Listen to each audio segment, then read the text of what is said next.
Welcome back to the Something in the Wilderness podcast. My name's Steve, and each week we pick a song by Andrew McMahon from throughout his career, and we talk about it. We are in the middle of SoCo summer, and today we're going to talk about a huge song from the Something Corporate days. An unavoidable, undeniable fun track if you're ever a fan of Something Corporate or even Andrew McMahon in general. Today I wanted to bring a guest on that could help us talk about that early 2000s pop punk and emo scene. So I was listening to the High School Never Ends podcast a couple of years ago, and I heard our guest today, Mike Damante, on there. He's an author, music journalist, and back in 2021, he wrote a coffee table book about the emo and pop punk scene of the early 2000s. And Mike agreed to join me today to talk about this song that you all know and love. So welcome to the show, Mike. Thanks so much for joining me. Thanks so much for having me. Again, I really love, my favorite part about putting out the book is doing stuff like this, right? Getting to talk to like-minded individuals about bands and songs and from that era. So it's the rewarding part of it. Yeah. Is the recognition and getting to be able to be on programs like yours and discuss stuff that, we're into. Thanks so much. So you have this book called Hey Suburbia. I had to look up what that reference was, and I've heard about some of the artists that you enjoy, and I was surprised to find it was a Screeching Weasel song, which is honestly a band I'm not familiar with, and I had to listen to the song, and I liked it. Yeah, it's weird. Like, Screeching Weasel is one of those bands. I was on Mike Herrera from NXPX's podcast, and he was like, "Hey, that's a Screeching Weasel song, right?" I'm like, "Yeah, of course." I'm like, "I love Screeching Weasel." Yeah. So a lot of people get it. But yeah, Screeching Weasel was one of those bands that really influenced a lot of pop punk, like Blink-182, Green Day, all the Chicago bands. They really got the respect I think they deserved in terms of the influence, but their records are so good, and I always felt like that band took what the Ramones did and took it to a popular level. But I thought the title "Hey Suburbia" was a nod to pop punk's past, but also was a great description of kind of the pop punk and emo scene at the time, because it was in that era, which I write about, which is basically 94 to 2001 or 3 or whatever, 2004, whatever. Mm-hmm. I mean, it was such a suburban movement, suburban angst movement. Why don't you give us a little bit about your history, like who you are, and share with the listeners a little bit about yourself. I used to work, so let me go even further back. So in college, I was always into writing and journalism, and also my school newspaper. And then at night, I was working at the Houston Chronicle, so I would go to school. I had a little gig at night at the Chronicle doing editing. I would just grind all day, writing stories to the school paper, copy editing, and then go work at the Chronicle at night. I was writing most of our feature section for the school paper. In general, when press and media were very generous, they were very generous towards those student publications because their target audience at the time was those kids from 18 to 20 something. Sure. So, the first time I ever interviewed Tom DeLonge was backstage at an Angels and Airwaves show. And for me, that was the biggest thing I ever did. And that was for my college paper. Wow. That wasn't even for the Chronicle yet. So, yeah, we would get CDs. We would get swag all the time from bands and labels, posters and stuff to do reviews on. So, yeah, they understood kind of the audience. So if you worked for a college publication or radio station or website, you're privy to a lot of privileges, just being part of that program. And I was early on. So a lot of those connections I made, I carried through as I obviously graduated and went on full-time in the Chronicle. And there was music writers there who were salaried. At the time, I was a contract employee, but I was kind of hired on. It's hard to explain.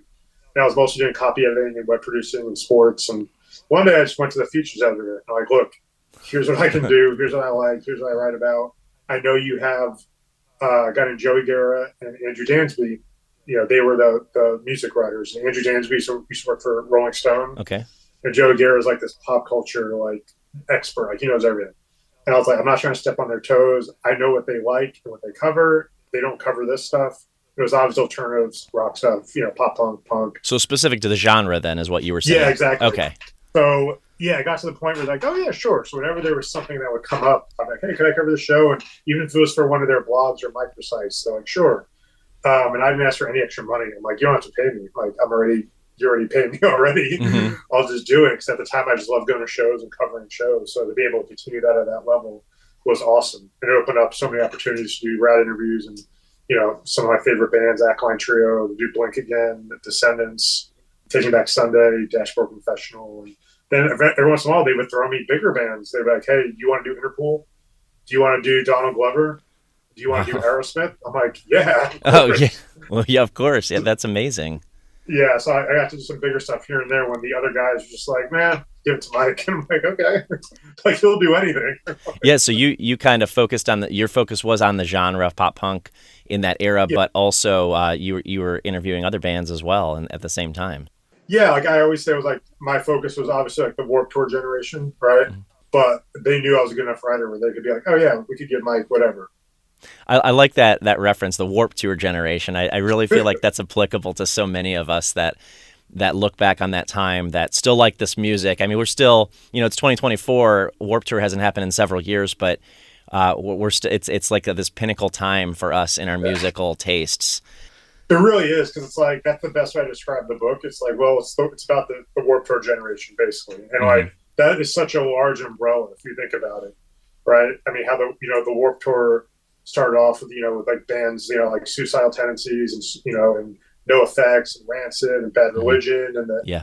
but even the early stages they were bringing in other genres, but obviously it grew right to when there's pop punk acts and emo acts and ska bands and Yep. electronic acts, right? Screamo, metal, pop acts, like Lights got her start there, like Eminem, like Katy Perry. Like it's crazy to think like Yeah. what a diverse thing it became.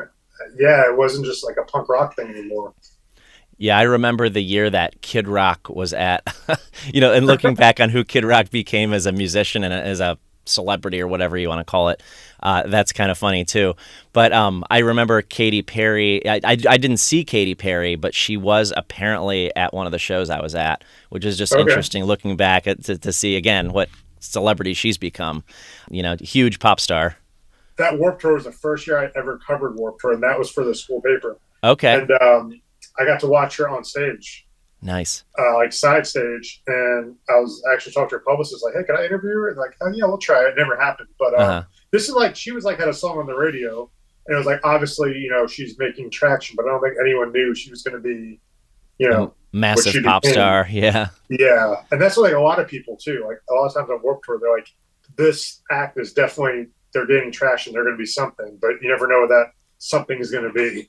Right, right, right. Yeah, you're speaking my language with all the artist names you've dropped so far. I mean, Bad Religion was one of my favorite punk bands of all time. It still is actually one of my Yeah, favorite punk bands of all time. You mentioned ska, so Real Big Fish was yeah. a big draw for me to go to those early Warp tours. So I started going in '98, and I think they were at several of them. I can't even count how many times I've seen them in concert. Now, not recently, of course, they don't tour much anymore like they used to tour every year. But you said you started going in 2008. That's interesting because that's actually the last year I ever went. I started covering it. Yeah, I went a couple years. Oh, I just went a few years before that. Okay. But as a journalist, that was my first year covering it was 2000. Oh, what year was that? I'm so bad with years. I'm sorry. It was probably 2008 or 2007. But Yeah, that's I okay. was actively going before that. But this was my first time actually attending it as press. And then I covered it every year since then as Hmm. press until it ended, except for one year out of protest because front porch, front whatever that guy's name was. You don't know if you remember that controversy. I don't. There's been a Front few porch, things in the scene, so this yeah, I'm not remembering the one you're referencing though. yeah. So I only went that year because I had two friends who were in bands, and they just put me on the list. I went to support them. Hmm. Candy Hearts, I went to go see them, and Gavin from Census Fail. I basically went to go watch their bands, Okay. and that was it. So I just said hi, watch your bands, and bounced. Yeah, yeah. So you're saying people were protesting the Warp Tour because of one of the artists that was on the bill? Yeah. So this guy named Front Porch Step, they pulled him from the tour, and then out of nowhere, he showed up at a show. They Oh let him back no. on. It was kind of like people felt like they had the wool pulled over their eyes, and I don't remember the specifics. I don't want to, say anything that's That's not factual. Yeah. yeah, not factual. Yeah. But I mean, if people hear it, they'll remember it and look it up on their own. Yeah. But I remember the previous year, though. I mean, the year after that, they really, I think, did a lot of PR and they booked a lot more girl bands and they were more cognizant of who they were booking. Like they booked Hmm. a feminist punk rock band, War on Women, and I interviewed them that year, Cool. and I became friends with Shauna. That's their lead singer, and she's like they took the tour because they realized that Warped was trying to kind of say, hey, look, we understood we messed up booking this guy. Let's be more inclusive. Yeah, sure. Yeah, that sounds like maybe a misstep, maybe a misunderstanding, but definitely something that they had to clean up afterward. Yeah. So I was going to ask you to describe or talk about some of the artists that you're into, but I think you've already done that. So I heard Alkaline Trio, and I heard you say that on the other podcast I listened to that you talked on. I know you're a Blink fan. We definitely have that in common, as a lot of us from the quote unquote Warped Tour generation. Sure, they're kind of the poster kids for our that whole generation. Yeah, I heard Bad Religion. You said Descendants. Did you say Senses Fail? Is that? I like just a couple of their records, but I know the bass player. Okay. But yeah, you said it. Blink, Alkaline, and Bad Religion. Those are my three favorite bands. In that okay. order. And is that still like to this day? Like you would say those are your still go-tos or? Yeah, those are some of my top three. But I was doing that the other day. I was doing my list because as you get older, your taste change, right? Sure. Oh, absolutely. And I was thinking of my favorite albums of all time, and that's different than it was 10 years ago. Definitely. The top four are basically the same, but everything else kind of switches up a little bit. So it's cool as our taste change. I still love some of those bands, but they're not in my top 10 anymore, if that makes sense. Yeah. I was surprised and pleased to see Weezer references in your book as well, because a lot of people wouldn't put them in necessarily the category of pop punk. Definitely, I would say emo, from the 90s, Weezer for sure. But I was excited because Weezer's one of my favorite bands of all time. Yeah, I definitely included Weezer because of their influence, right? I think the Blue Album was definitely I think I referred to it in the book as this garage rock, alt rock record, but it also had elements of all the emo music that we all love.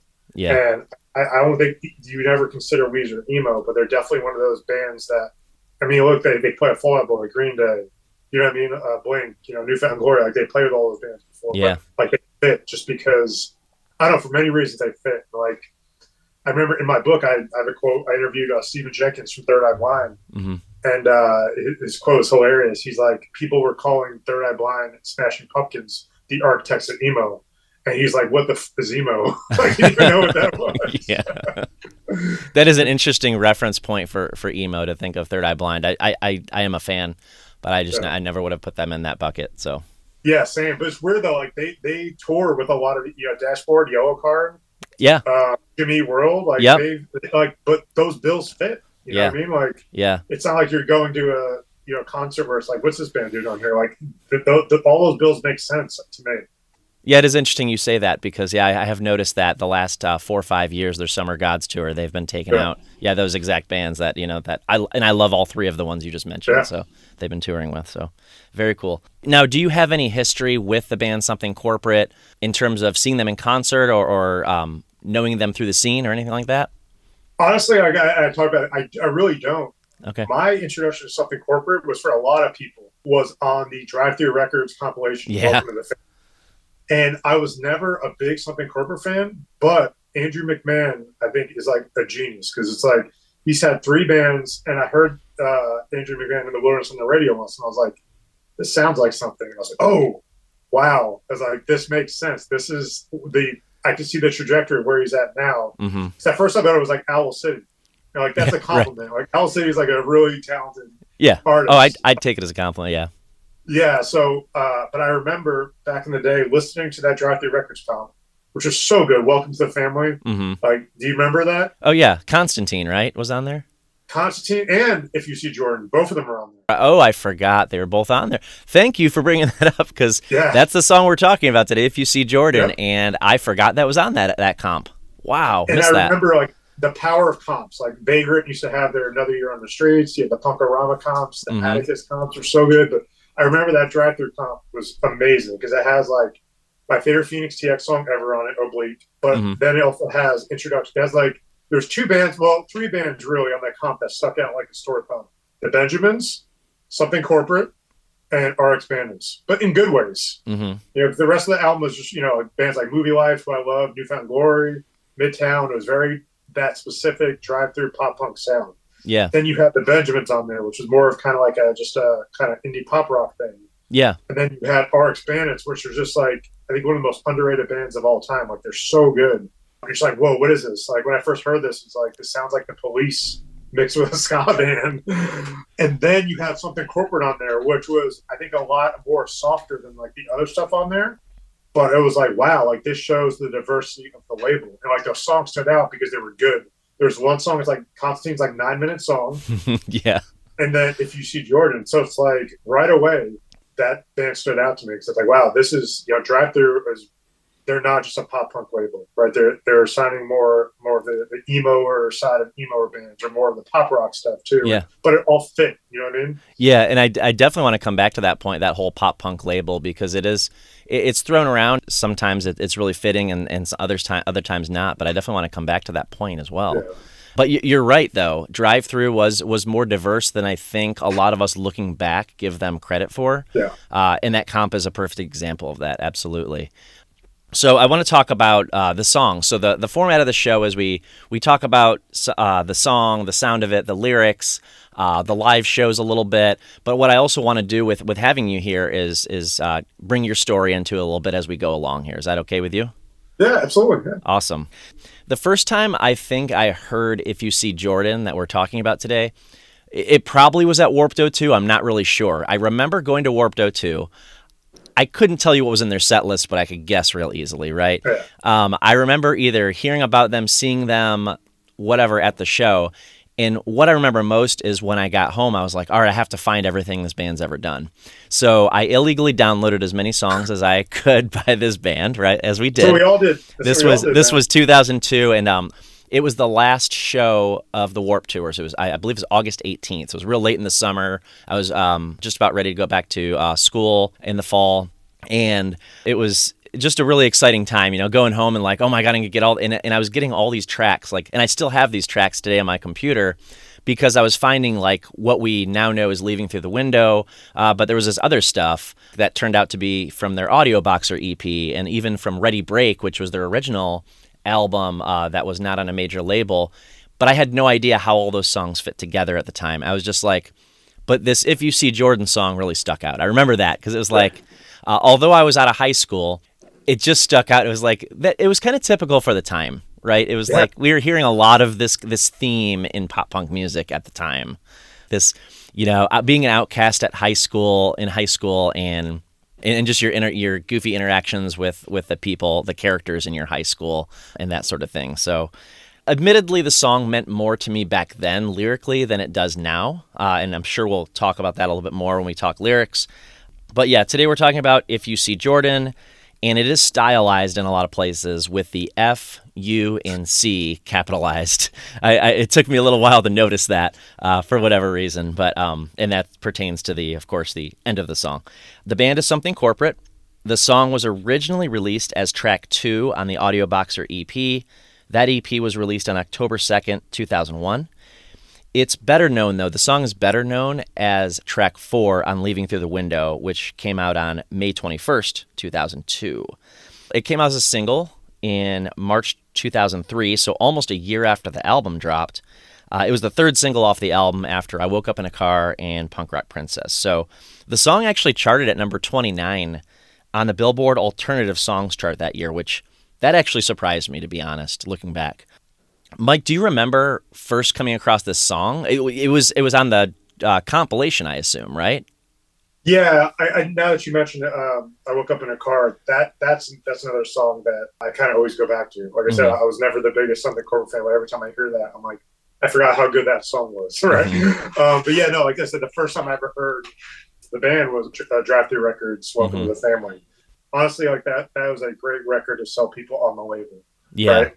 Yeah, I remember the first time I heard If You See Jordan, there was a simplicity about it, but it worked with like everything, especially like the music video that accompanies it. Yeah, it really captures like the teen angst from like the 90s and 2000s that you see on like TV and pop culture. Not when I say see, you see it in the video, but when you also listen to the song, right? It captures that very well. And I always go back to, when I think about this, I'm a big fan of Chris that Makes a Podcast. Oh, I am too. So good. For those listening, yeah, Chris from Wes and Jake, he does a songwriting podcast. And I noticed so many times he zeroes in on some of the songs that he features. Some of the biggest songs are just very simple, very simplistic. And this is a song, I was reading an interview with Andrew where he said like this is just a basic 6/8 song, rock song. Mm-hmm. Nothing really too special, kind of generic if you think about it, but it just works, and it's the simplicity that I think makes it work so well. Where it's like the simplicity of the song, but then when you start listening to the subject matter, that's where it's a little bit different. Mm-hmm. Even though it had that teen angst feeling, he's not singing about a girl. He's singing about a guy we have beef with. Yeah. Which you really don't see much of it outside of obviously the Taking Back Sunday and Brand New stuff. Right. You really didn't see much of that at the time. So that's what made it stand out too. That like, okay, this sounds like something, it's a good simple song, but wait. He's calling somebody out. He's calling someone out or someone's calling him out. So like that's what made it stand out too. I was looking back, I'm like, that's cool. Because at the time, I mean, so many of those bands were singing about the same thing. Like every song was about like, girls, heartbreak, relationship, life sucks, societal politics, and that's why I think I like Alkaline Trio so much, because they were a darker version of that, right? Mm-hmm, they were singing about heartbreak, but not in a way like, oh, this girl left me. It's more of like, I'm addicted to drugs. Or, it's freezing outside and I'm having nightmares. You know what I mean? Like, yeah. So like, that's it's why pretty serious stuff. Yeah. Yeah. Pretty serious stuff. But that's why I think, If You See Jordan was another standout on that comp, because it's like, oh, every other song on this album is about girls or something. And then you have this song. That's a good transition to my next question for you. Now, you were around the scene like I was, but I think I had a different perspective, because when I heard something corporate, I jumped a little bit different from you. I jumped all in, right? I got all the tracks, and I bought the CDs and all this good stuff. But from your perspective, is this a big song at the time? Was this big in the Warped Tour genre, in the pop punk emo genre, or was it really just big in this specific little, like, the people who were fans of something corporate? No, I think it was big amongst those genres, because I feel like that was one of the bands that, like, the songs that put them on the map. Mm-hmm. Just because I think the power of the comp and Drive Thru at the time. I mean, the music video I watched the other day, and like, there's like legit actors in there. Yeah, yeah, there are. And I was like, wow. Like, I mean, like, they had a budget. I mean, Drive Thru had MC money. When you watch the video with the song, it made sense why this was a big hit, because they looked like dudes you would see in your high school, right? They looked like everyday guys in your drama class, right? So it's a very relatable song in itself. But then when you see the visual package, pieced together, it's very relatable to a mass audience. You can show it to anyone. You can play it in the mall. Mm-hmm. You can play the video in the mall on like PacSun or something. That's a good point. Yeah, any kid there can be like, oh, it's not some dude with a mohawk, or it's what I mean. It's a little more inviting, right? Yeah. Or it's a little bit more mass appeal. So yeah, when you think about like the video and the song itself, how it was just very relatable at the time, and more in mass appeal. Yeah, and you mentioned there's famous actors, and somewhat famous actors anyway. So Chris Owen from the American Pie movies, he played who they called the Shermanator. I thought that was so funny looking back. I wasn't real big into music videos at the time, ironically. So it was years later that I came back to it after being a fan for years, and I was like, oh my gosh, the Shermanator is in the Something Corporate video. That's hilarious. How did they get him? He's like that. I guess he plays the Jordan character with the red hair, harassing everybody, just bullying people. I also found, so I thought it was Leighton Meester. I always get these two actresses confused because they look so much alike. Leighton Meester looks a lot like Minka Kelly. I had to look her name up, by the way. Minka Kelly is the one in the video, not Leighton Meester. Wow, I didn't realize that. Yeah, she's been in quite a few things. So I always get those ladies confused because they were also in a movie called The Roommate a few years later. That the whole sole basis of that movie, the plot, was that they looked so much alike.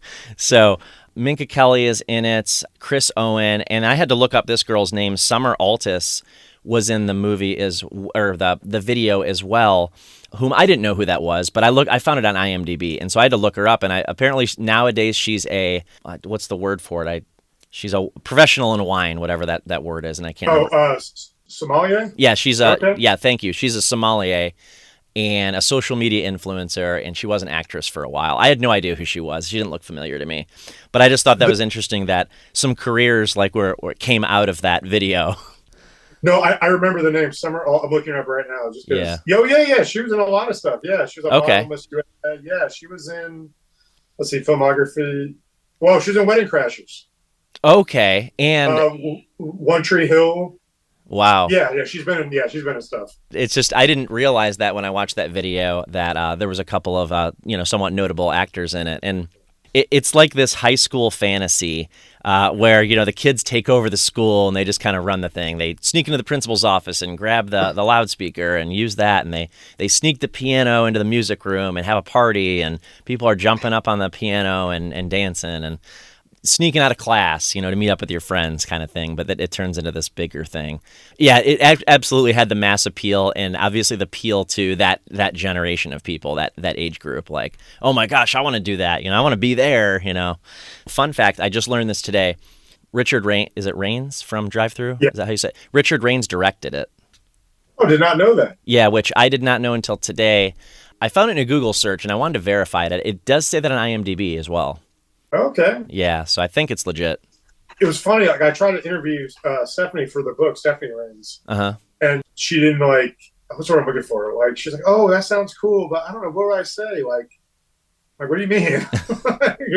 I was trying to get like a quote or two, and then I just kind of gave up. It was like I follow her on social media, and she still wears Drive Thru stuff. Yeah, but I think it's more of like a nostalgia thing, right? Okay, it's, for them, that's the impression I got. But I was just always like, oh, okay, whatever. Are they still in the business? Are they still in the music business at all?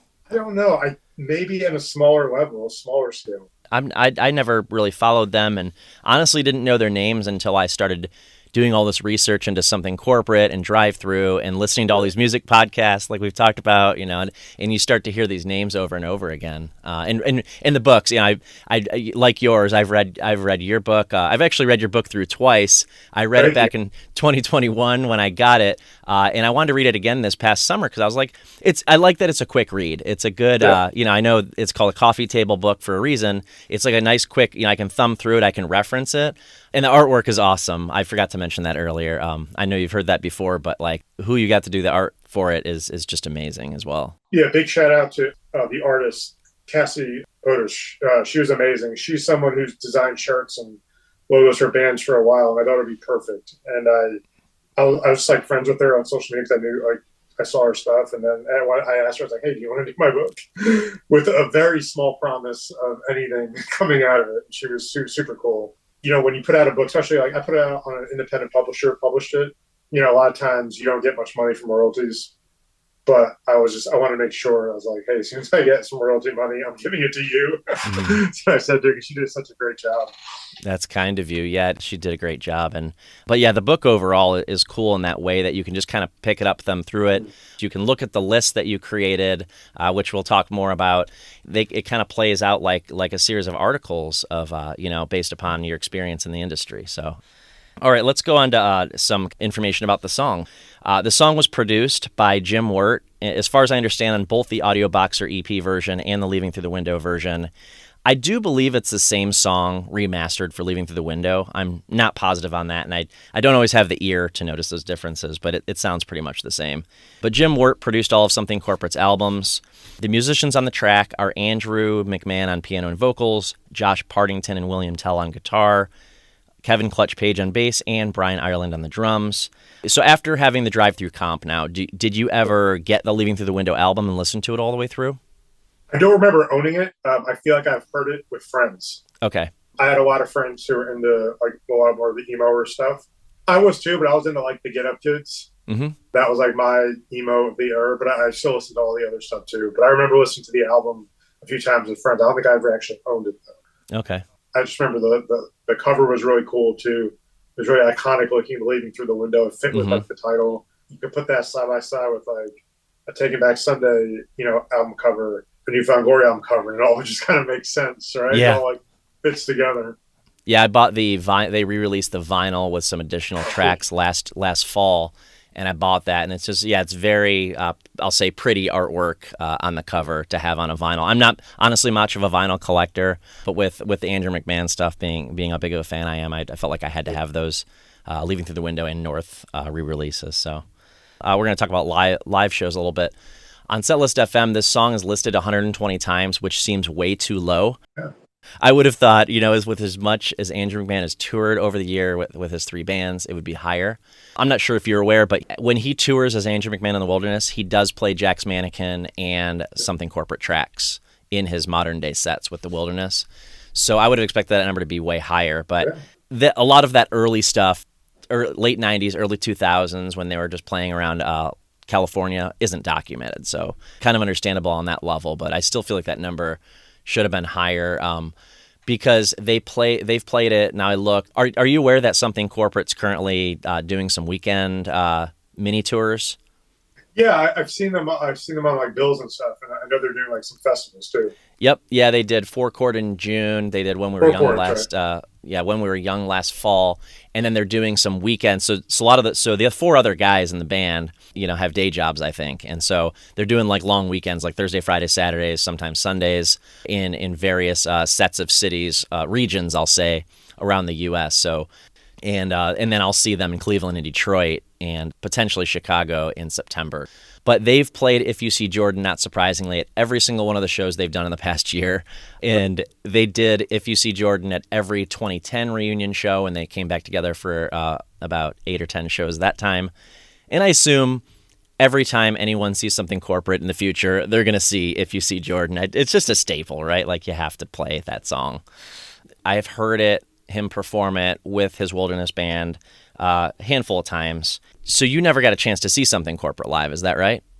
I don't think so. Okay. I feel like maybe at a Warped Tour, like maybe like in passing, like there's so many bands that you just kind of, you catch a little bit of their set, then you go to something else. And honestly, when I was covering Warped Tour for the Eastern Chronicle, there were so many times where I missed sets because I had to do press. I bet. Which I didn't mind. It's like, okay, well, I'm going to go interview Matt Skiba from Ackland Trio, who was a hero for mine. I'm going to miss New Found Glory set. It's okay. You know what I mean? So it's like a lot of times that I miss bands I wanted to see, like either bands I loved or bands I just wanted to check out their set. So it could have been, like, I feel like I've seen them maybe a couple of songs and I had to go do something, or another band was coming on or something, but that's kind of like how Warped Tour was back then. I think a lot of kids don't realize that unless people go to like these festivals all the time. And correct me if I'm wrong, but I think so. Some bands on the Warped Tour were there for the whole summer, but some of them only came out for a little bit at a time, right? They only came out for a few shows. Did some bands do like limited amount of shows? Yeah. Some of them would just do like certain legs. Certain legs, okay, yeah. I know I saw them in 2002, but I was looking on Setlist FM and I saw them listed for some 2004 shows as well, which I was surprised by because I'm pretty sure I didn't see them in 2004. I'm pretty sure that was one of those bands I would have gone to see if I had, but maybe they weren't at the Detroit show where I lived at the time, so it's quite possible. And then and I saw Jack's Mannequin in 2008 at Warped Tour. That was when Katy Perry was at, and Every Avenue, We the Kings, Cobra Starship. Yeah. Those are some of the bands that I saw in 2008. But I did see that Jack's Mannequin's listed on some of the 2006 and 2011 lists as well, but I'm not sure how accurate this data is, but I just like always going back and looking and kind of wondering where I was and how I missed this stuff. It's like I'll go back and be like, why didn't I go to more Warped Tours? I went to 5 between 1998 and 2008, but for whatever reason I didn't go back again, and I always went on even years. I noticed if you look in my concert history that I've documented, I always went in the even years. I don't know why, so I'm sure it was just based on who was playing at the time. Well, speaking of festivals, Mike, so you've heard of Four Chord, it sounds like. Yeah. Okay. So Four Chord to me is the closest I've seen to like a Warped Tour environment since the Warped Tour existed. They have the 2 stages, and then as one band finishes on one, the other stage starts up with the next band. And you mentioned Alkaline Trio. They actually headlined last year. Yeah. I didn't get to see it because I went on Saturday only, and we had plans on Sunday, family plans on Sunday, which I know you know all about, like having kids and being busy with that sort of thing. So we were able to go Saturday because Saturday was my birthday, so that was kind of a non-negotiable. Cool. I got to go on Saturday, but I couldn't stay for Sunday, so I didn't get to see Alkaline Trio. But they've had some great acts at Four Chord. I went this past year as well and got to see Something Corporate and All American Rejects and Reliant K. And then a bunch of Pittsburgh bands. They always kind of open the show with a couple Pittsburgh bands as well. So, did you happen to catch a band called Dragways? No, I did not. They are amazing. People who kind of slept on them for a long time. They finally got some notoriety. Mm-hmm. I think I may have a little part to do with this, but anyway, Mark Hoppus posted them on. Like he listened to them and he put them on his like Instagram story. Okay. So now like a lot of Blink fans are listening to them. But I think he sent them like a care package and stuff. Wow. Yeah, they like will blow your mind. And you hear the production, it sounds like it's like a major label producer. But these guys are just like three teachers who do this for fun. Every Wow. October they release music, and right now they're on a tour with Bill Murray, which is not the comedian. It's actually a band called Bill Murray. I've heard of I have to them. look it up. It's actually a pretty bad. He's the guy from. It's a guitar player from I think like Attack Attack, and he has like this country core, hardcore. It's really weird, but Okay. it's he has a big following. Well, anyway, Driveways are on tour with them, which is probably the biggest thing they've done. But they are so good. It's hard. I mean, they really sound like Alkaline Trio and like Blink and like 4 Year Strong. And they sing about like Halloween and like like horror movies, and they have a lot of synth. So sometimes it feels like you're watching like Nightmare on Elm Street or Stranger Things, but they're so catchy too. Yeah. And it's like if this band was around in 2000, they would be huge. Yeah. So check those guys out; they're so good. I will. And that's a good point you bring up. I love that there's bands that are still kind of taking what they were influenced by in the genre in those years that we're referring to a lot tonight, and it's influencing the music they're making today. And they're doing different things. Like some of them are doing something similar, and that's great too. And some of them are doing some different things. It's really interesting to see the modern era of pop punk, and I do appreciate when I go to these festivals now, like Four Chord, and I was fortunate to go to When We Were Young last year in Vegas.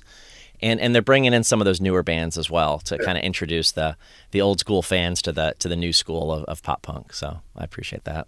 I'll make a note. I'll check out Driveways. Yeah, they're so good. I'm telling you, you're gonna like be like, how is this band not signed? Uh-huh. Number one, Oh, they're not signed? they're not signed either. Yeah, and especially once you hear the production. Like I love Ackline Trio, and Cameron Webb is a good producer. He produced their new record, Mm-hmm. and you play them right next to each other, and the Ackline Trio record sounds like demos compared to the guy who produced the Driveway stuff. Like it's crazy. Do they self-produce as well? No, they have a guy. His name is Okay. I forgot the guy's name, but if you Yeah. look him up, like it'll sound familiar. He does people like he does like I listened to an interview with them, and I forgot to even mention that who he produces, but he's like a Mm-hmm. legit guy. He used to Okay. play in band, but it just sounds like $1 million. The production, like it's crazy. Sometimes when I go to those festivals like Four Chord, I saw several bands. I liked every band I heard that day. One that I really enjoyed that I hope to see again is Don't Panic, and I believe they're from Pittsburgh. Oh, cool. All right, let's talk about some songwriting here. So, whenever I can, I try to pull a quote from an interview, and hopefully you'll appreciate that. Probably, Yeah. I'd go back and try to find a quote Andrew had or one of the band members had in an interview or magazine from years ago. And so I found this from the Chicago Tribune in 2018. So, ironically, 2018 is obviously 16 years after the song was released, but he makes a reference to If You See Jordan, and it kind of leads into what I want to talk about next. So, I'm going to go ahead and read this quote here. He says, I think since back in the day, writing songs for something corporate, it was my high school band. I'm really just trying to chart what was my personal evolution. You chart the path of what life is kind of bringing my way on any particular day or month or year or whatever it is. So you have songs like If You See Jordan, about being bullied in high school and trying to fight back with words. And then the classic something corporate songs like Punk Rock Princess. Those things are maybe a little more catty and very true to the life of a 17-year-old kid in high school. I think you get engrossed in a subject matter for the record because that's what happened to you, and you sort of moved into different phases of life. You take on your experiences. I think the most fertile ground is writing about the new things you encounter. For me, I really try to continue to live an exciting life and have new adventures and see new things and also embrace the things that come with age and that can enrich your life, if you don't run from them, like being married and having a kid. But they make for great songs. You try to live a good life and you try to stay inspired, and those are the things that end up in these records. I think hopefully that's why I've been lucky enough to keep fans for so many years. I think they know that my goal is to never pander to something I'm not, but just to tell the truth of where I'm at. That was a lot, I know.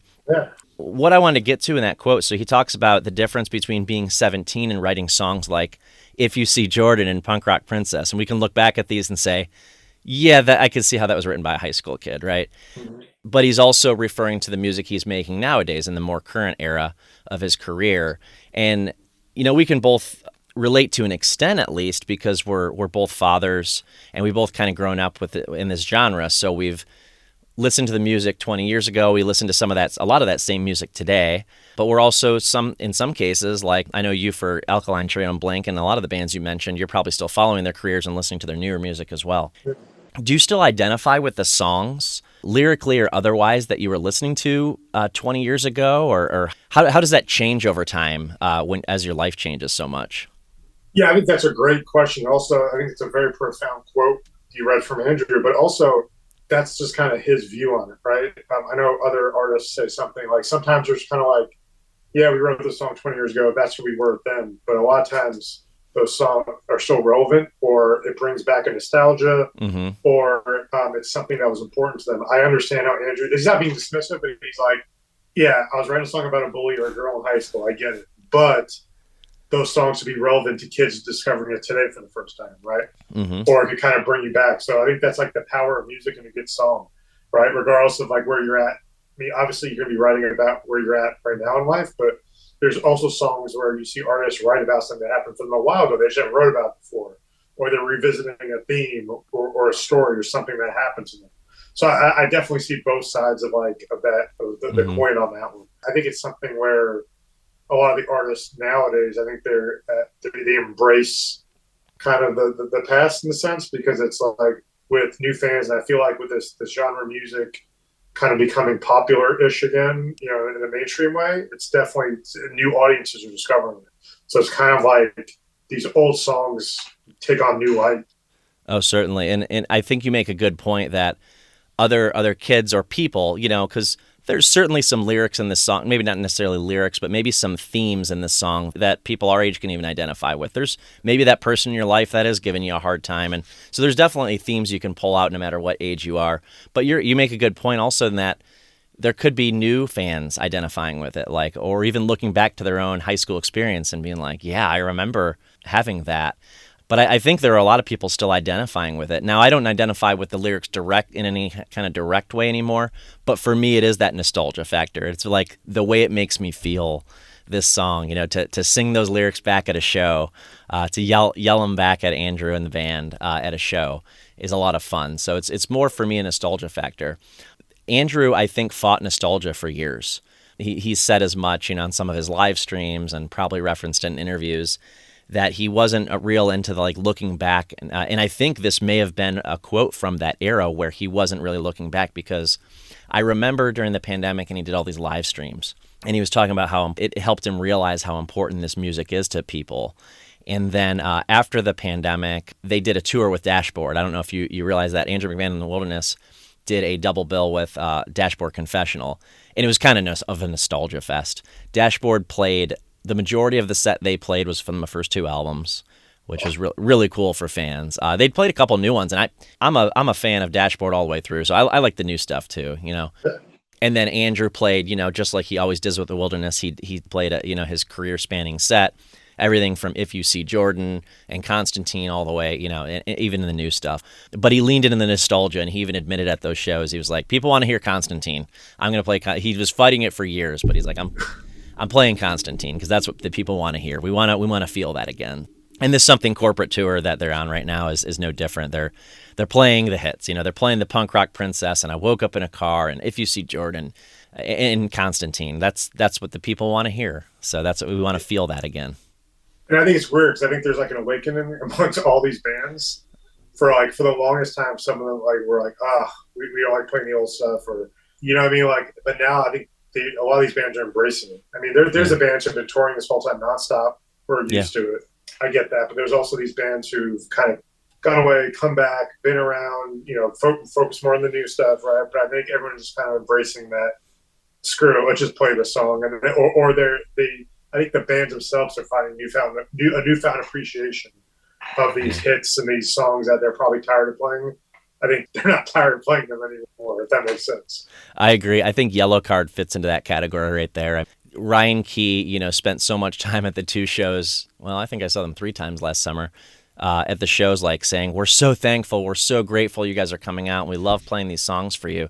And I feel like toward the end of their first run, they were fighting that a little bit. They were like, we want you to listen to the new songs. We've got all this new material. But they, I think, are embracing that. You know what? People want to hear Ocean Avenue. They want to hear it over and over and over again. And like Dashboard, I like all their stuff. I'm a huge Yellow Card fan as well. The crazy thing about Yellow Card, when they came back from the reunion, no one expected it to be like as big as it was. I read an article with them saying that their managers came up to them and saying, "Hey, we're going to book these larger venues." And they're like, "No, there's no way we could fill these amphitheaters," and they were like, it was just crazy to me that the demand for them was that big. It's like it's the biggest that band was in years. Like I think sometimes when bands go away and come back, there's definitely that hunger, and you see it. Like I feel like some 41's retiring, right? Yeah. We'll see, right? No Effects is retiring. We'll see. We'll see. They've been retiring for 2 years, but yeah, they're retiring eventually. Yeah, they've been on a 2-year run, but it's just interesting to see because it's like a lot of times bands go on these hiatus and they come back, and the core fans come, some new fans come, but for Yellowcard, it was just like it seemed like it was this. I don't know. I don't think anyone could predict that. No, definitely not. And I did not expect to see them in a venue like I did. I was watching them even in 2008, I was watching them in a small club. And then here in 2023 last summer, I'm watching them at this, giant amphitheater. So that was packed. It was absolutely packed. And felt like everybody in the place was singing along. That's cool to see. It's like, to see these bands like still be able to make a living. Yeah. They're able to go away, take a break, come back, and still be able to pick up where you left off, which is cool. Not a lot of bands get to do that. Yeah, and obviously something corporates felt that resurgence as well. They similarly, although they're not playing giant amphitheaters, they did not expect to sell out these whatever you want to call it, mini tours, weekend gigs, whatever. They sold them all out so quickly. There was such high demand. People were scalping tickets for trying to scalp tickets for incredible amounts. Yeah, I attribute that to obviously the staying power, right, of the songs and the bands. Mm-hmm. I think there's also post-pandemic, people are just, there's this demand for shows. And I almost feel like it's this thing where like, even with Ticketmaster, like no one cares. It's like, we know it's a lot of money, but we want to be there. So people will be willing to pay. Yeah. So it's like so many factors regarding like the success of these shows and these bands. And I think a lot of times like people are like, well, I may not get to see this band again, or people slept on going to see them for the longest time. You hear people saying, "Oh, I'm finally seeing this band for the first time. I've loved them forever." And I'm like, this band's been touring forever. You never saw them. Yeah. You know what I mean? Like, so, right. But I think, it's a combination of all those things. Definitely. It speaks volumes, like something the corporate could do it on the weekends, because doing those smaller weekend gigs cost the band a lot more money. So they're making enough to do that. For a while, the Descendants were doing that. My buddy's the tour manager of the Descendants. And this is when Milo was still working full-time as a scientist. They would only do weekend gigs. And they could afford it, because the demand, they fly planes, they wouldn't have to get buses. Tour, they would just do weekend gigs. Now they're back to kind of being a full-time band, but I think you see that a lot more bands do that. And XPX does that. They just do weekend gigs here and there instead of doing these large tours, which I think is more sustainable. Like I see bands like I love like Blink playing all these dates and they're getting sick and they're missing shows and they're getting burned out. And it's like, instead of booking a tour for 3 months straight, do like 3 weeks. Then take off 2 months. Then do another 3-week tour. Like if I was a band, that's what I would do. Just stretch out, do a bunch of little mini tours. That's a good point, yeah. And I don't know if it has to do with the promotion and marketing of the timing. Yeah. Yeah, sustainability-wise, you're right. It absolutely makes sense to break it up a little bit more. And if you can do the weekend gigs, which it does sound costly when you put it the way you did, that would be better. Or I like your idea, though. I've seen other bands do that. They do like quick 3-week runs. It's usually like a promotional, like, hey, we're coming back. We're going through another album cycle. Here's 3 weeks. We'll do the extended tour later on with 30 dates or 20 dates or whatever. But let's talk about the sound of the song. Obviously, the unique thing about Something Corporate has always been, and there's other bands. It's not like they're the only band in the genre that was doing it, but they had a piano in the pop punk genre. But I think they kind of got notorious for that. Because it was front and center, and Andrew was such a dynamic front man that you just recognized him. You recognized him and his piano. But I feel like if you see Jordan, and we've talked about this, it's more or less an anthem of the time. I was looking at 2002, like pop punk hits. My Friends Over You by New Found Glory, The Anthem by Good Charlotte, Lifestyles of the Rich and Famous by Good Charlotte, I'm Just a Kid and I'd Do Anything by Simple Plan. These are just a handful, the ones that I was really into that are kind of goofy tongue-in-cheek lyrics, some of them. Maybe references to being young or, young and stupid or being in high school or whatever. But so I feel like this song, not only lyrically, but also sound-wise really kind of fit in with all that was getting popular. I know. But Mike, some would argue that, and I mentioned this earlier, I want to come back to it, some would argue, including the band members themselves, that maybe pop punk wasn't the correct label for us as a band. And if you listen to their whole body of work, that would be an easy argument to make. Now, Yeah. but if you only focus on If You See Jordan, Punk Rock Princess, and Hurricane, let's say, and even I Woke Up in a Car, you're like, yeah, that's pop punk. It fits right in. Why do you think that they got that label? Like you said, they were on this comp and they had If You See Jordan, but they also had Constantine. Yeah. It's weird. Like, I feel like back in the day, like the people, like purists, were more holding on to labels, right? Like, that's not pop punk, that's not punk, that's not whatever. But I think a lot of it fell under the umbrella of Warped Tour or like a label. Mm-hmm. And like, I wouldn't consider Something Corporate a pop punk band, but they fit with pop punk bands, right? Mm-hmm. Obviously, they're more like an emo band, but they fit on those bills. Like, them with Newfound Glory, them with Yellow Card. You put them with, Taking Back Sunday. You put them with Dashboard, put them with the emo band. And all those bills fit together. Because, like, I think you kind of mentioned earlier that they were a piano-driven rock band that had the piano player was the front man. Mm-hmm. Which you really didn't see. I mean, you saw that in mainstream with like Ben Folds and some other like big piano rock acts, but you really didn't see that much kind of in the scene. Mm-hmm. Yeah, the keyboardist was in the back. Yeah, like Most City Soundtrack, Get Up Kids, you have like the keyboardist would be in the back for sure. So I think that kind of made them stand out too. That the main dude was the piano player. But yeah, no, I feel like so many of these bands were just lumped together. Mm-hmm. But it made sense in terms of like tours and labels, right? Your label mates with some of these bands, and it made sense because like I feel like a Newfound Glory fan who maybe was just a pop punk kid gets into Something Corporate and then starts listening to more artists with piano or appreciates what Newfound Glory added synth into it. So I think there was so much benefits of like the cross genre blending back then. I appreciate your perspective on that. I know you'd be able to bring some more to that topic because of where you were and what you were doing at the time. Yeah, but the song has, the typical elements of the time, the drilling guitar riffs, kind of catty lyrics at times, sing-along chorus. I'm actually surprised at how long this song is. I actually, it's funny, when I'm singing back the song, I'm imagining it in concert. This song is one of those that makes me think of seeing Andrew live or Something Corporate live. Sometimes I forget that third verse is even there, to be honest. I'm like, after the bridge where there's, some piano front and center, and then it comes back around to the third verse. I'm expecting it to go into the outro with the F.U. Jordan piece. Yeah. It comes to the third verse, and I'm like, oh, yeah, there is another piece to this song. And I had to check before we recorded, and I was like, yeah, this song's over 4 minutes long. That isn't real typical for like a quote-unquote pop-punk song. Definitely for the time, too. Yeah. I mean, in general, yeah, but definitely for that era, I feel like most of the big singles from the scene were like under 3 minutes or under. Yeah, for sure. I don't know. Any other thoughts about the sound or the structure of the song? Like I said, I think it's a very simple song, but I think that's what makes it work. The simplicity of it, and it hits with that teen angst that like makes it cross over into emo and pop punk. And again, sometimes the simplicity works the best. And I think I read something where it was one of it may have been like cut, maybe or was it one of the songs that they were big on? Like the band wasn't that big on. I don't know if I'm correct. I think I read something about that. Or maybe it was just Andrew saying it was just he said himself, it's a very simple song. Mm-hmm.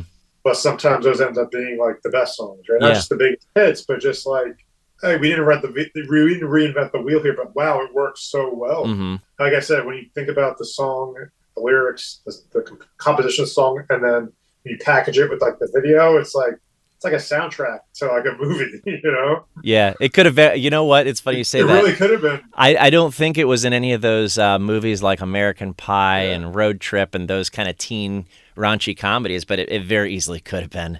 It probably should have been. Come to think about it, a lot of their songs really could be. Yeah, I don't know who missed the ball on that one, but that seems like it would have been a good choice to push those out to those movies. So. Yeah, again, we're going into this song. We're talking about a teenager that wrote this song. Let's talk about lyrics. There was one thing you mentioned earlier. This is what I wanted to say. You mentioned earlier the 6/8 time, and I did read an interview specifically about, and I'll link this one in the show notes as well. Specifically about Andrew referencing why If You See Jordan appeared on Audio Boxer and then again on Leaving Through the Window. And I don't know if you've ever heard this before, Mike, but there was a song, believe it or not, that they had, I don't know if they ever recorded it, called If I Were a Terrorist, I'd Bomb Your Graduation. I read about that. I did. Okay. I did read about that. I was just, wow, yeah. The timing, you couldn't get any worse. Yeah, it's funny because Jimmy World's Bleed American came out and they changed it to self-titled, but Mm-hmm. everyone knows it's Bleed American. Yep. But at the time it was, oh no, it's self-titled now, but it's I Bleed American. Yeah, I remember reading it back then. Yeah, and it's hard to say those things or put those things on print at that Yeah. time in our lives. Yet any reference to terrorism you don't want in a song. Yeah. As Andrew put it, it would have put their career on a completely different trajectory and probably not a good one. So they threw out that song and they subbed in "If You See Jordan," knowing that it was going to be on "Leaving Through the Window." They were kind of saving it, but they put it on here, and it just ended up getting traction right away off of the Audio Boxer EP. So it was probably a good choice. But they were both, I guess, tongue-in-cheek songs in 6/8 time, is the way he put it. And it's probably a good idea they didn't use that other song. I have never heard a clean version of that other song, and I'm sure I never will. I'm sure it's not available to listen to. Like, you can hear a live version of it out on YouTube or something. You can get it in places. I can't even tell what's going on in the song. The audio quality is so bad. So I guess that song's just going to stay buried. But we'll take "If You See Jordan" instead. Before we move on to lyrics, I just want to say that I was at a 2021 show seeing Andrew McMahon in the Wilderness, and he played this song, and he introed it by saying, I ran into one of my high school teachers, and she kind of scolded me and said, hey, you should really apologize to Jordan. That wasn't very nice to write a song about your classmate and then put it out in the world. And he's like, well, I didn't mean for it to become a hit. Like, you don't write a song, put it on your first EP, and think it's going to be this hit, but it just ended up happening. He's like, and so I read it at some interviews with him. He's like, I could say I want to apologize for it, but it was a place and time. It's just, you write where you're at in that moment. And he's like, Jordan's cool. He's doing fine. I don't think there's any bad blood or whatever. So I've heard Andrew say that there's some songs from his past that he doesn't quite identify with or connect with as much as he used to. And I don't know if he's referring to a song like "If You See Jordan," or he's got the Constantine we've referenced. He's got a song called "Drunk Girl" on that "Leaving Through the Window" album. So there's just some things that he may not really feel like he identifies with as much anymore. But he does acknowledge the fact that, but you know what? People want to hear it. So I'm going to play the songs that people want to hear. It's fun. He basically wrote these songs to entertain his friends, he said. So he's like, let's find some funny lyrics to throw over in these songs just to make people laugh. And obviously, if you're, trash talking a classmate in high school, that's probably going to make somebody laugh. But I do like how he starts the song. So he starts it with, I have a story, a bitter anthem for everyone to hear about. As if he's stating the fact that, hey, I'm going to be talking some trash in this song. Seems like a high school move for sure. Mike, when you listen to music, do lyrics mean a lot to you in general? 100%. I love wordplay. I grew up listening to hip hop as a kid. So early on, I really liked the idea of lyrical wordplay and cleverness. Mm-hmm. For me, some of my favorite bands have good lyrics. I mean, the first time I heard Bad Religion, my mind was blown. Oh, absolutely. Because of the lyricist that Greg Graffin is. I'm a huge fan of them. Ackline Trio, Matt's an amazing lyricist. It's just so poetic. But from a songwriting perspective too, you think about it, sometimes the simple lyrics work so well within a song instead of using a bigger word. Sometimes the simplicity works better. But lyrics 100%. Because I feel there's songs that may sonically be good, but the lyrics aren't good, right? Mm-hmm. There are artists and bands are great playing their instruments. Right? I don't like things. I don't like their songs. It's not catchy. There's no energy, or the lyrics don't speak to me, or the lyrics aren't good. So lyrics are 100% super important. And I think especially with, this style of music, with pop punk, punk rock, and emo, it's a specific audience, but they're also mass appeal at the same time. So the lyrics, I think, are super important because they're a lot of times they're relatable to a lot of different people. It's interesting you mentioned so I'll go back to your Bad Religion reference. Were you looking in the dictionary at some of those words when you were in high school like I was? 100%. Yeah. Jurisprudence. First time I was like, jurisprudence, what is that? And I was like, oh, it's so cool. Yeah. Mr. Panther. I'm like, what does that mean? Yeah, they have all those albums, but I mean, I remember Gray Race specifically being one that came out when I was in high school, and I was just like looking up all those. I was like, wow, I'm learning so much, you know. And then there's other bands like, you know, Newfound Glory and Something Corporate and Yellow Card that are not using those kind of words, but I'm identifying so much with maybe I'm not getting an academic lesson here, but I'm identifying with it, or you know, there's some piece of it, as I referenced earlier. Maybe I don't identify with the redhead kid in my senior year, but there's something in there that I identify with. Like, I can see what kind of person he's talking about, and I, you know, maybe at the time I was like, yeah, like, okay, I can see that. And yeah, lyrics are so important to me. I've said it a lot on the show. And I think on the surface, right, if you read the lyrics without knowing much about the song, you may not think that they're good, but it reads like a high school kid's like journal or diary. Yeah. The more you read it, and it's actually, especially like that very last verse, you know, he talks about like chivalry and jealousy, like, and at the end, you know, the profanities come. It really lands. They really land the ending so well in that song. Yeah. But yeah, lyrically, I think it's one of those songs. It's very simple lyrics, but it's almost like ripped out of someone's like journal or diary. Yeah. And sometimes those work the best.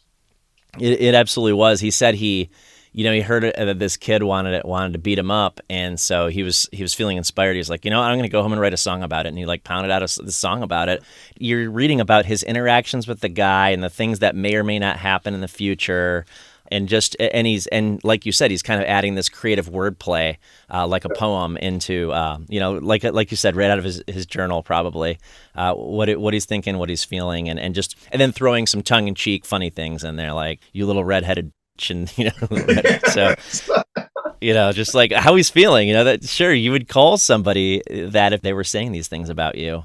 But you really didn't see many songs like that at the time where it was really calling out someone specifically and saying insults like that. Yeah. You know what I mean? Everything else was a little bit more like vague, or sure, oh, maybe this is about an extra, right? But no, it's like, this is like, wow, this is you can tell the song is about one person. Yeah. Pissed them off. So it's really specific. It's oddly specific, because you didn't see many songs that you would say, oh, this is about one person. Yeah. You know, or a real person. Like, this is a song you're like, damn, this is about a real person. Yeah, and he didn't change his name either. That was the kid's name that he went to high school with. So, and good thing too, it flows so well, you know. Yeah. I gotta ask, did you have any friends like into music or in the genre, that you'd go to show? Did you have any friends named Jordan, or know any people named Jordan? I didn't. No, I did not. I didn't either. I didn't either at that age. So I've heard stories of how people are like, yeah, man, that my friends would give me crap all the time, like, you know, with the insults. So just as a joke, I can imagine. Well, there any other lyrics that stick out to you in this song that you wanted to touch on?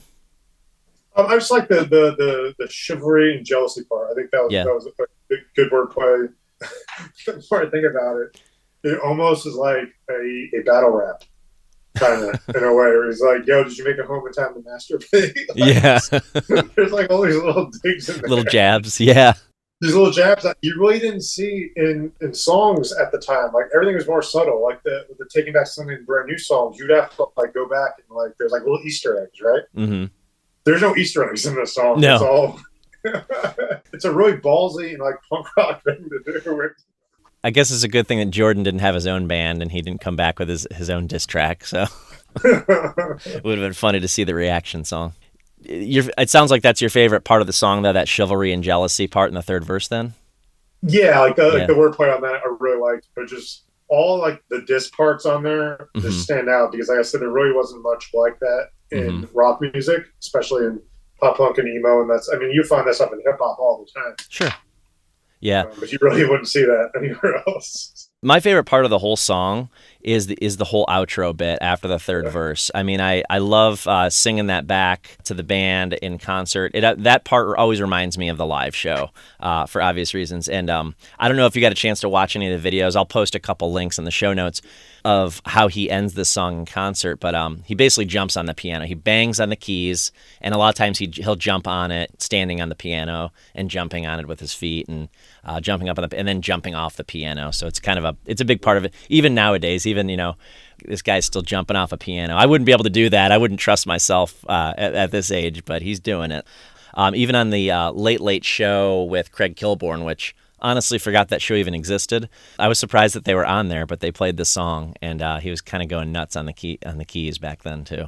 Back in the day, like Kurt Kilgore, I think that was one of the shows that booked a lot of like these acts. Mm-hmm. But I go back in time. I mean, Letterman. What was the other late shows? All of them were Conan. getting shot. Yeah, Conan. Oh, Conan. Yeah, Conan too. When Conan started out, all of them were getting shine on their shows. Like so many of the emo and pop punk bands and punk rock bands, like Face to Face, I think was on one of those shows too. Wow. So Bouncing Souls. Bouncing Souls is on Conan, I think. That's hard to believe. Effects, like, so it's pretty cool. Like that. Yeah, go back and look on some YouTube, like to see some of these bands making it. Yeah. Oh yeah, I had a friend who worked at Epitaph, and I was like, "Hey, do you guys like do they get paid to be on these shows, or does the label pay the show?" And they said a lot of times they're asked to come on, they'll play for free because of the exposure. Oh, I bet. Or sometimes the label will, reach out and push, "Hey, try to book this band." But sometimes they'll get paid too. Mm-hmm. But a lot of times the bands will just do it for exposure because it's such a big thing. I mean, especially back then, the power of late night TV and MTV and. Yeah, I figured it was something like that. I look at the artists that play on SNL and I'm like, I'm sure they don't even have to pay these artists because they're getting so much exposure.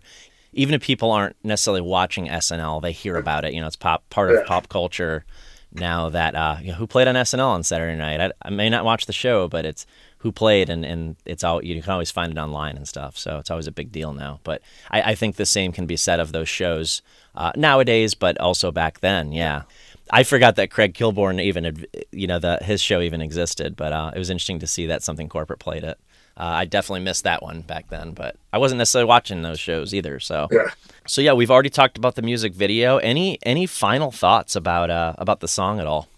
No, I was thinking back, when I wrote my book, Hey Suburbia, I didn't include this song in my playlist. I included a different song instead. Yeah. Punk Rock Princess. I think it was more fitting to be on a playlist. I think it's more fitting in terms of when you talk about the scene itself. I think that was a better representation of that band, Something Corporate, for as place in the scene. So that's why I put that on the playlist. Okay. But If You See Jordan, I think was the first. If You See Jordan Concert, they were the first Something Corporate songs I ever heard. Yeah. And they're good songs. Like I said, that comp, you talk about the power of compilations. It's so good. Like it aged well too. You go back on and it's like, wow, it's a really good representation of that moment in time and that label and all the bands for sure. Well, speaking of comps to check out, I do recommend people check out the playlist you have out on Spotify for Hey Suburbia because, Punk Rock Princess is on there, but there's so many good songs from the genre that you put together. A lot of them are listed in your book. And how do you, I think you've already alluded to this, it sounds like, but how do you choose? Like, it's just representative of the genre, of the era? I mean, that's so hard. I even put a little joke in there about, like, you can debate about this on the internet or it was really, it's like, there's some songs I put on there that were like maybe deeper cuts that I really liked. I was like, I'm going to put this on there. But most of them are songs that I think were may not be the best song or the biggest song. It was a good representation of that era. So that's, and if you look at the playlist, there's a lot of songs that you wouldn't like think off the top of your head would fit, but they do. Cause it's like, that Warped Tour umbrella is huge, so yes, it's Hey Suburbia. It's a book about pop punk and emo, but there's some ska songs in there. There's some hardcore songs in there. There's some straight up punk rock songs in there, right? Mm-hmm. Yeah, so I really think that the whole Warped Tour generation era really covered a large variety of bands and songs. So that was a hard part, is come up with that list, and I had to think back as like, am I forgetting any bands? Like, who am I forgetting? Right. I forgot Avenged Sevenfold. I don't think I have them in there. I think a lot of the metalcore stuff I didn't put in there. Mm-hmm. Yeah, I'm sure it's difficult to put that together. Like you said, it can be argued. It's all subjective, but yeah, it's all subjective, 100%. What's most important, and but I like those lists you put together, like essential albums. I agreed with almost every single one of those essential albums in your book. And speaking of books, I noticed that you have a new one, Hey Suburbia. Is that right? A children's book? Yeah, I wrote a kid's book about ska music. I rediscovered my love for ska about 3 years ago. Once I had my first child, I was like, I want to listen to something in the background that I like while we're playing, but it's not like super angsty or depressing or too riffy. I was like, hey, ska's really upbeat and fun. And I was like, oh, I forgot how good ska was. Because it was weird. Like I had to really think back in my past when I first got into music in general, especially, like in the 90s and 90s alternative rock, pop punk and punk rock. I mean, ska was right there. Mm-hmm. My Sure. Ballstones, Goldfinger, No Doubt. Oh, And I was like, I think about it. I'm like, I owned all those CDs. I love those bands. yep. Where did I deviate? Like, I totally, like, there's this, yeah, I'll listen to ska along the way for sure. Yeah. But I forgot how much I love those specific bands. Like, I would see Real Big Fish at Warped Tour, and like, I'd have to see them. Mm-hmm. Or I would, or Big D and the Kids Table would be playing. I'm like, I have to see them. But I was never like, I wouldn't listen to too much on my own, as I did, when I was in high school. So yeah, I definitely rediscovered my love for ska, and I wrote a kids book about it. Yeah, so that's very different from Hey Suburbia in the way that similar title, both by the same author, but that's definitely a children's book. Kind of introduces them to ska, has some cool artwork in there as well. But it's literally a book that kids can read, or you can read to your children. So do you guys have that at home where you actually read it to your kids then? I've tried, but my daughter just wants to look at the picture of me in the back. She goes, "I want to see you, Daddy." Yeah. So when she gets a little older, the kids' books, you have to be purposeful, right? It's not just about ska music. Also, with the artists and the publisher I put it out with, they're really into the ethics and morality of punk rock. So the book really follows how ska music in its beginnings was really about unity, racial unity, harmony, respect. So that was really something. Hey, this isn't just cool, fun music. Mm-hmm. There's a message behind it. So all children's books should have a message. So that's like the message, preaching unity and acceptance. Oh, I love that. That is so cool. Yeah, because I saw on Amazon, you could see a sample of some of the pages. So I did get that impression. That was very cool.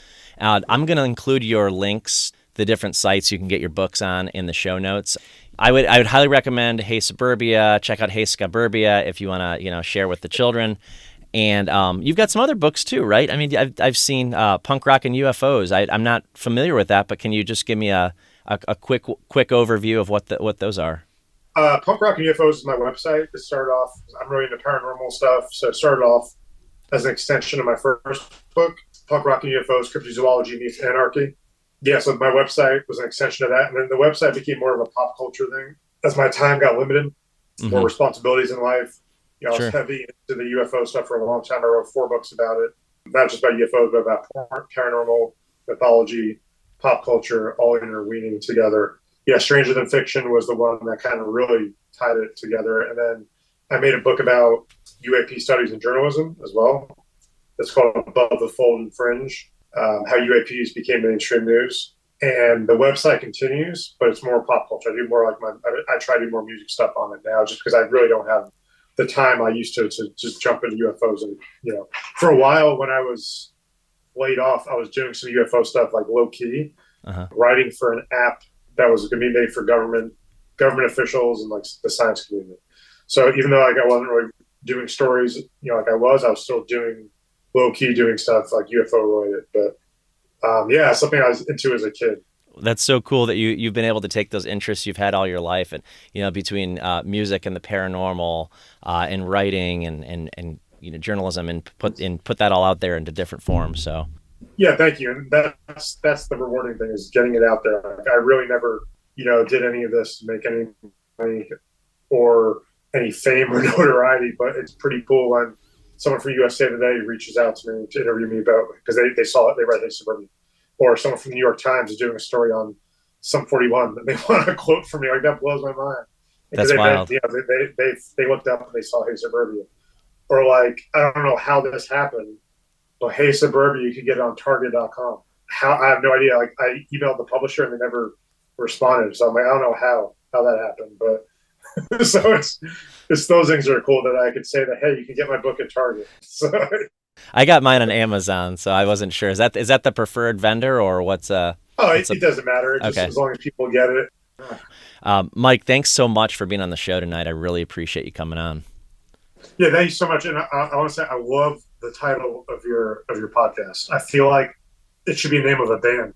Thanks. Yeah, that would be a dope name for a band. Yeah, I really would, or like a TV show. It's such a cool name. Like, the branding is really cool. Yeah, thank you. Yeah, so I appreciate it. Thanks for having me. I love the opportunity to talk about this style of music in the scene. even though I'm not like the expert on this band, you are obviously. I appreciate having me come on and talk about this song. So thank you. Yeah, I like to take different angles with these songs. I don't necessarily want to bring on the biggest something corporate or Andrew McMahon fans. I want to bring on people who can talk about songs and maybe and give a different perspective sometimes, or just kind of add to the conversation. And I really feel like you covered that tonight. Thank you so much. No, thank you again. Like I said, it's my pleasure. I love doing this stuff. I love talking about the style of music in this type of avenue. Everybody, please feel free to chat me on Instagram, Something in the Wilderness, or email me, somethinginthewilderness@gmail.com. Of course, check out Mike's books. I'll link those in the show notes. You can check out his website. That's in there as well. And other than that, high school's over. High school's over.